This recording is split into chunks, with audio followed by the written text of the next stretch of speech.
नमस्कार, द गहनी में आपका बहुत बहुत स्वागत है। आज हमारे साथ हैं नए मेहमान, काशी के लाल, व्यक्तित्व के धनी अमरीश सिंह भोला जी। नमस्कार सर, द गहनी आपका स्वागत करता है। नमस्कार। सर, आपका छोटा सा परिचय।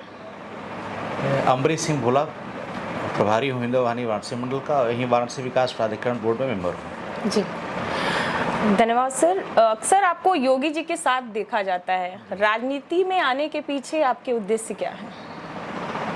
हम सबका मेन उद्देश्य जो था, जो हम लोग योगी जी से जब प्रभावित हुए, जिस प्रकार से उन्होंने भारत की संस्कृति और हिंदुत्व को लेकर के जो उन्होंने आवाज़ छेड़ी थी जो है, और एक उसके रूप में, आइडल के रूप में हम सब उनको मानते हैं, और जिस प्रकार से उन्होंने देश के हिंदुओं की आवाज़ को संसद के सदन में उठाने का काम किया जो है जी। और आपने देखा पूर्ववर्ती सरकारों में जिस प्रकार से 2014 से पहले जो सरकारें थी, कहीं न कहीं हिंदुओं को छुड़ाने का काम करती थी, और हिंदुत्व की घटनाएं प्रदेश के हर कोने में कहीं न कहीं सुनाई देती थी जो है। और उसमें हम देखते थे कि उत्तर प्रदेश के अंदर कोई व्यक्ति अगर आगे राजनीतिक रूप में कोई निकल करके आगे आता था, उनकी आवाज़ को सुनता था, तो योगी आदित्यनाथ जी महाराज थे जो है। तो उन्हीं के इन कार्यों से हम लोग प्रभावित हुए, और उनके इस अभियान से कि हमारे जो भारत की संस्कृति है, और संस्कृति को पुनः स्थापित करने के लिए जो है, और हिंदुत्व की जो बातें थी, गोरक्षा को लेकर के जो काम होता था, तो उससे हम लोग प्रभावित होकर के उनसे जुड़े जो है, और आज तक उनसे जुड़ करके काम कर रहे हैं। जी,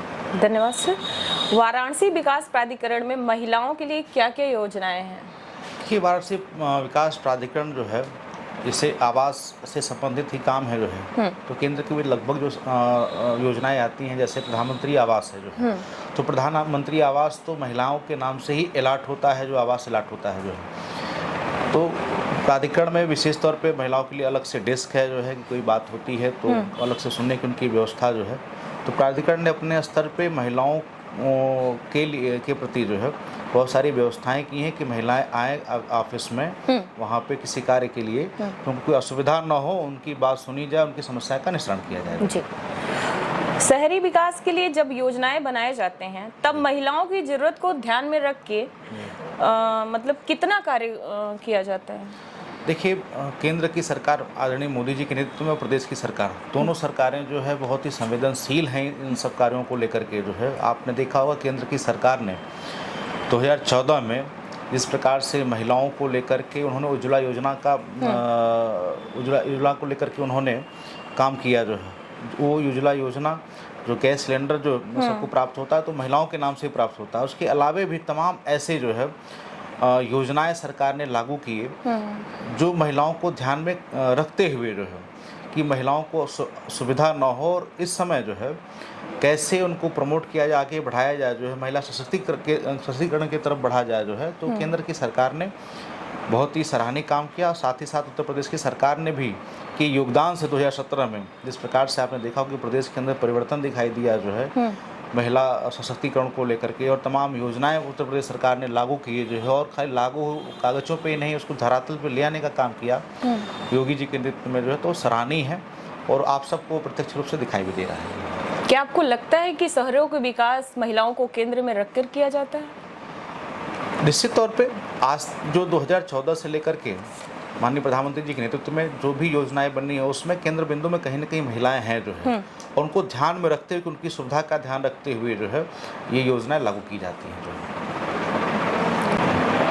है। वाराणसी में ऐसे कितने शेल्टर होम हैं जहां की महिलाएं पीड़ित हैं, घरेलू हिंसा हो रहा है उनके साथ, और वो महिलाओं के रहने की व्यवस्था कैसे हो पा रही है, कहाँ हो पा रही है? यहाँ वाराणसी में जैतपुरा में नारी संवासिनी गृह है, जहाँ पे उनकी व्यवस्था है जो है। और मैं प्रदेश सरकार से भी अवगत कराऊंगा कि कुछ और ऐसी व्यवस्थाएं लागू की जाएं, क्योंकि कई श्रेणी के उसमें नारी संवासिनी गृह में कई श्रेणी के लोगों को रखा जाता है।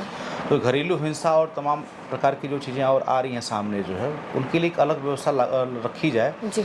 और एक बेहतर व्यवस्था के साथ उसको स्वरूप दिया जाए जो है। ये पूरी सरकार के साथ, चूँकि आप सबने जो गहनी महिलाओं की आवाज़ को उठाने के लिए आपने सोशल मीडिया पे और डिजिटल प्लेटफॉर्म के माध्यम से आपने जो किया है, सराहनीय है। और मैं इस विषय को लेकर के माननीय मुख्यमंत्री जी से और चर्चा करूँगा कि इस प्रकार से और भी सुदृढ़ रूप से व्यवस्था की जाएगी। सर, ये बताइए कि महिलाओं के जैसे एक दो जगह हमने देखे हैं फीडिंग कराने के लिए वात्सल्य गृह का प्रावधान यहाँ बनारस में कितने जगह है, अगर नहीं है तो उसके लिए आप क्या पहल करना चाहेंगे? आपने सही क्वेश्चन उठाया है जो है, और मुझे कहीं दिखाई नहीं दे रहा है, और ये होना चाहिए जो है, क्योंकि काशी के अंदर पर्यटकों की संख्या दिन पर दिन बढ़ती जा रही है जो है, और देश विदेश से लोग यहाँ पे आ रहे हैं जो है। तो मुझे लगता है कि इस पे बात करनी चाहिए, और ये विषय बहुत गंभीर विषय है, क्योंकि व्यवस्था होनी चाहिए, जो कि लाखों पर्यटक यहाँ पे आते हैं, प्रतिदिन आते हैं जो है, इस पर हम चर्चा करेंगे। धन्यवाद। वाराणसी पूर्वांचल में शिक्षा का एक केंद्र माना जाता है। ऐसी कोई योजना जहां भविष्य में महिलाओं के लिए मुफ्त या सस्ता छात्रावास आवास प्रदान कराया जाए? देखिए, उत्तर प्रदेश की सरकार संवेदनशील है महिलाओं की शिक्षा को लेकर के, और हमेशा प्रोत्साहन के लिए आपने देखा होगा कि प्रदेश सरकार ने जो है बेटियों को लैपटॉप वितरण किया जो है, और कई चीज़ें उन्होंने प्रोत्साहन करने के लिए और निःशुल्क शिक्षा देने के लिए प्रदेश सरकार ने पहल की है जो है, और सरकार इस पहल पे अच्छा काम कर रही है जो है। महिला सशक्तिकरण को लेकर के आपने देखा होगा किस प्रकार से प्रदेश के अंदर जो है पहली बार कोई सरकार आई है जिन्होंने, आपने देखा होगा कोई घटना किसी ने दुराचार का प्रयास किया तो पहली बार उत्तर प्रदेश के अंदर जीरो टॉलरेंस के तहत उनका इनकाउंटर भी प्रदेश में हुआ जो है। बिल्कुल। और साथ ही साथ प्रदेश में हर थानों पे पिंक एक हेल्प डेस्क बनाया गया जो है, और महिलाओं के लिए तमाम व्यवस्थाएं प्रदेश सरकार ने किया जो है। तो ये भी शिक्षा को लेकर के प्रदेश सरकार संवेदनशील है, और जो राज्य के विश्वविद्यालय हैं उसमें उनके लिए बेहतर व्यवस्था की जा रही है। जी, धन्यवाद। वर्तमान में योगी सरकार महिला सुरक्षा पर बहुत ज़्यादा संवेदनशील है जी, और बजट भी मुहैया करा रही है, पर महिला सुरक्षा को चुनौती दी जा रही है, ऐसा क्यों? देखिए, 2017 से पहले प्रदेश के अंदर बहुत भयावह स्थिति जो है जी, और प्रदेश के अंदर कहा जाए तो एक गुंडा राज सा था 2017 से पहले। लेकिन जब से उत्तर प्रदेश में योगी जी के नेतृत्व में सरकार बनी है, उन्होंने जिस प्रकार से सख्ती की है, आपने देखा होगा प्रदेश के अंदर माफियाओं पे जिस प्रकार से प्रदेश सरकार ने नकेल कसा, और साथ ही साथ महिलाओं से संबंधित जो घटनाएं हुई है उस पर त्वरित कार्रवाई मैंने चर्चा की। जिस प्रकार से प्रदेश में पहली बार जब कोई दुराचार की घटना सामने प्रदेश में आई और प्रदेश सरकार के होनहार पुलिसकर्मियों ने उस पर त्वरित कार्रवाई किया, इनकाउंटर जैसे भी कार्य हुए प्रदेश के अंदर, तो ये साफ दर्शाता है कि प्रदेश सरकार की मंशा क्या है। सरकार चाहती कि इन सब मामलों में त्वरित कार्रवाई हो और ऐसे लोगों को सख्त से सख्त सजा मिले जो है। तो प्रदेश के अंदर आपने देखा कि जिस प्रकार से महिलाओं के लिए थानों में अलग से हेल्प डेस्क बनाने की बात हो, जगह जगह आपने देखा होगा कि पिंक टॉयलेट के भी माध्यम से कि उनको अलग एक व्यवस्था दी जाए जो है, क्योंकि अमूमन हम देखा जाता था कि कहीं हम मार्केट में कहीं जाते हैं तो वहाँ पे महिलाओं के लिए अलग से व्यवस्था कोई इस प्रकार से नहीं होती है जिसमें सिर्फ महिलाएं जाएं। पेट्रोल पंप पे भी अलग से महिलाओं के लिए अलग व्यवस्था की गई है जो है, और भी तमाम चीज़ें हैं जिसमें महिलाओं को लेकर के प्रदेश की सरकार पूज्य महाराज जी संवेदनशील हैं और उस पर कार्य कर रहे हैं।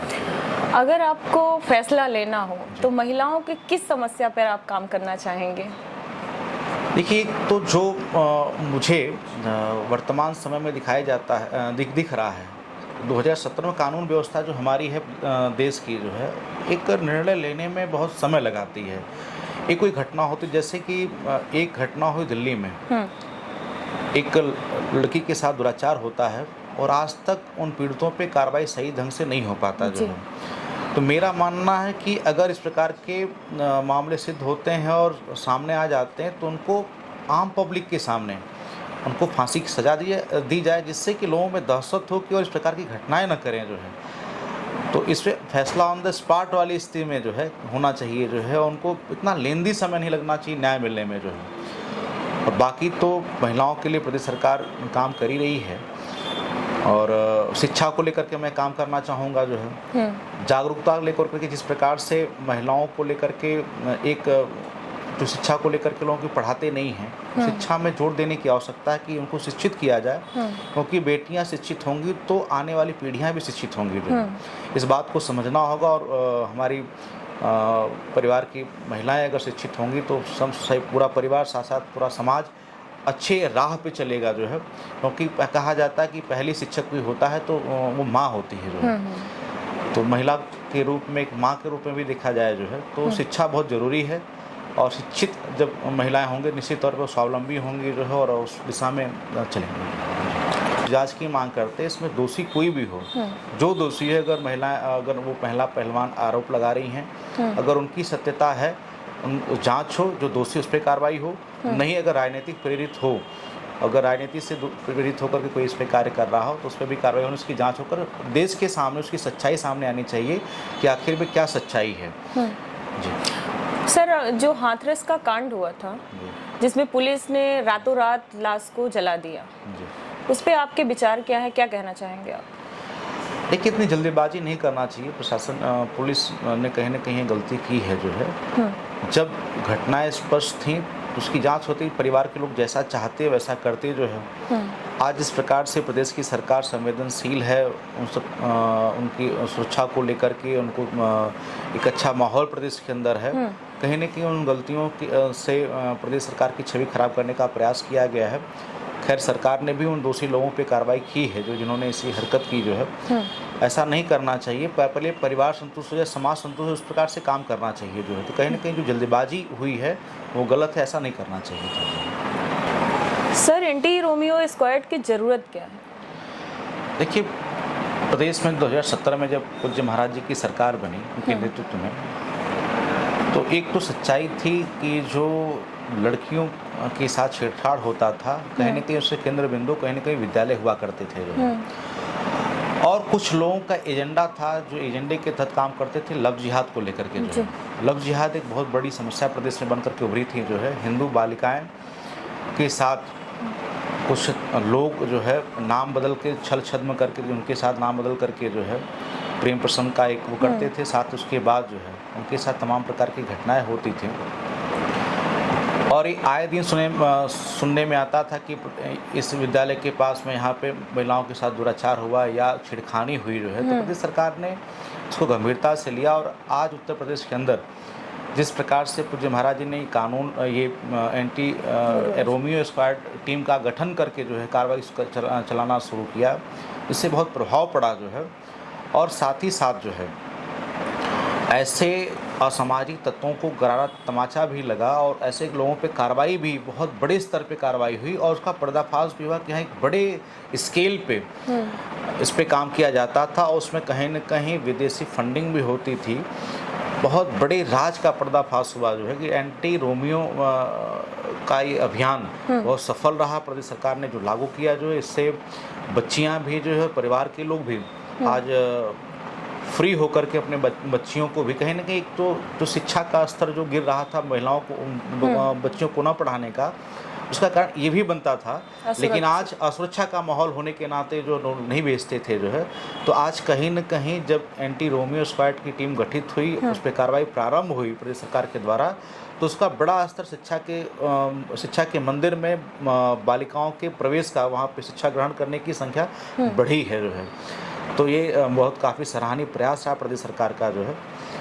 जी सर, प्रदेश में अपराध नियंत्रण की वर्तमान स्थिति क्या है, क्या कहना चाहेंगे? 2017 में जब उत्तर प्रदेश में पूज्य योगी आदित्यनाथ जी महाराज आए, और उससे पूर्ववर्ती जो सरकार थी, उनके राज्य में जो है 17 से पहले अपराधियों का बोलबाला था। गली मोहल्ला हो, कहीं भी हो, एक सिंडिकेट काम करता था। उस सिंडिकेट के तहत ही लूट की घटनाएं होती थी, स्नेचिंग का काम होता था, बड़े बड़े माफिया मिल करके ज़मीनों पे कब्जा करते थे। लेकिन सरकार बनते ही 17 में योगी जी ने जिस प्रकार से डंडा चलाना शुरू किया, आपने देखा होगा कि प्रदेश के बड़े बड़े माफियाओं ने प्रदेश छोड़ने पे बस हो गए, या संगठित अपराध, आप जो संगठित अपराध, लूट की घटनाएं होती थी और छिनैती होती थी, हत्याएं होती थी, जो पैसे लेकर के किसी के सुपारी कैसे कहते थे, कि वो सारे अपराध बंद हो गए। क्योंकि प्रदेश सरकार ने जिस प्रकार से बुलडोजर चलाना शुरू किया जो है, किसी ने अपराध किया, हत्या में इन्वॉल्व है,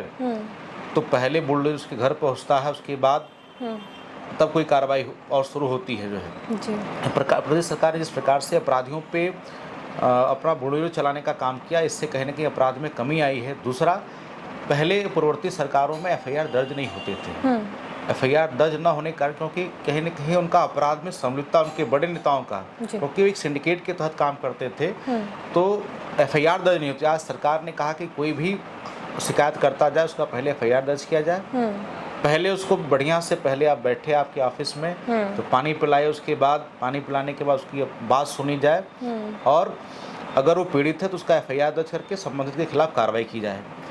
तो इस प्रकार से प्रदेश में प्रदेश जनता के प्रति सरकार अपना काम करी, अपनी जवाबदेही को सही तरीके से उतार रही है जो है। और जिस प्रकार से अभी कल के ही दिन में जो है आपने देखा होगा कि प्रयागराज में एक माफिया के द्वारा जो कब्जा की गई भूमि थी, उसमें प्रदेश सरकार ने एक बिल्डिंग बना करके उन गरीब व्यक्तियों को वहाँ पे बसाने का काम किया है। उसको इस प्रकार की योजनाएं ला करके प्रदेश सरकार ने एक मिसाल कायम की है जो है। तो अपराध पे जिस प्रकार से प्रदेश सरकार ने नियंत्रण किया है, और आपने देखा होगा कि अपराध से जुटाए गए पैसे से या कब्जा करके जो भूमि लोगों ने, अपराधियों ने कब्जा की, तो सिर्फ सरकार ने मुक्त कराया, उसको सीज किया है और सरकारी कार्यों में उसका जो है उपयोग कर रही है सरकार जो है। तो इस प्रकार का साहस पहली बार देश के अंदर किसी मुख्यमंत्री ने दिखाया है, और निश्चित तौर पे कहा जा सकता है कि कोई साहस कर सकता है तो योगी आदित्यनाथ जी के सिवाय और कोई नहीं कर सकता है।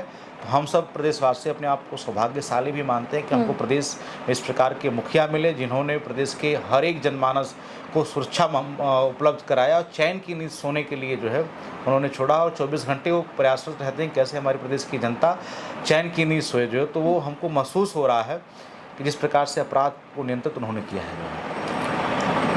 धन्यवाद दगहनी से मैं शिल्पी, आपका बहुत बहुत आभार करती हूँ। आप सबका भी बहुत बहुत हृदय से धन्यवाद कि आपने दगहनी प्लेटफॉर्म के माध्यम से आपने महिलाओं की आवाज़ को बुलंद करने का काम किया है। और मुझे लगता है कि पहला ऐसा प्लेटफॉर्म है डिजिटल मीडिया के माध्यम से कि जो महिलाओं के हर क्षेत्र में आवाज़ को बुलंद कर रहा है। मैं उसके लिए मैं शुभकामनाएँ भी देता हूँ कि आप इसमें आगे बढ़ चढ़ के इसी प्रकार से महिलाओं की आवाज़ को बुलंद करते हैं, और निश्चित तौर पे आपकी ये आवाज़ प्रदेश की भी सरकार तक और केंद्र की सरकार तक और समाज में जागरूकता को लेकर के भी दिखाई देगी। इसके लिए मैं बहुत बहुत शुभकामनाएं, बधाई देता हूँ। धन्यवाद।